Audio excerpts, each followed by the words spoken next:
What a picture! It took a long time to clean Thomas properly, and the twins kept teasing him until Edward told them to stop. "A party of railway enthusiasts is coming soon," he said. "I shan't bring them unless you behave." Bill and Ben were excited. Enthusiasts always made a fuss of them and took their photographs. "When?" they squeaked in unison. Edward smiled and winked at Thomas. "Next week," he said, "but not if you don't behave." Bill and Ben promised that they would. "Is it next week?" they asked Thomas each morning. Thomas enjoyed keeping the twins in suspense.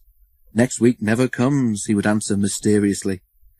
Bill and Ben weren't worried. They kept urging their crews to polish them.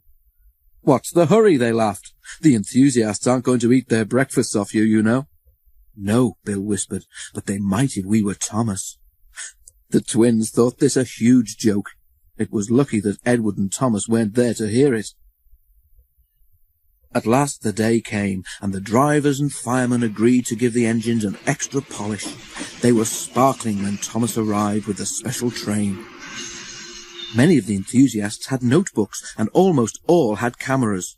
Bill and Ben didn't know which way to look, but they loved it. Then the visitors queued up for a ride in either Bill or Ben's cab.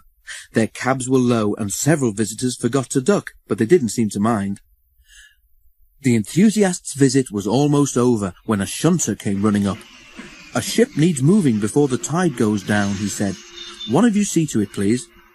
Ben went at once, and most of the visitors went too, to watch. Only one man stayed. He had a camera which took instant pictures. "Just one more," he kept saying. Soon even Bill tired of him.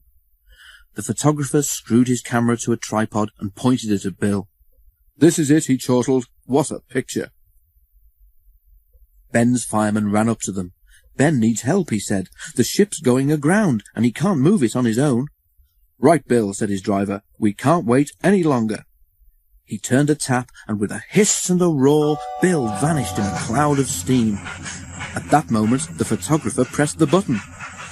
When the steam cleared, Bill was hurrying off to help his twin. The photographer peeled the cover from his instant picture, looked at it, and threw it down in disgust. Quickly, the engines were coupled together. "When I say heave, heave," instructed Ben.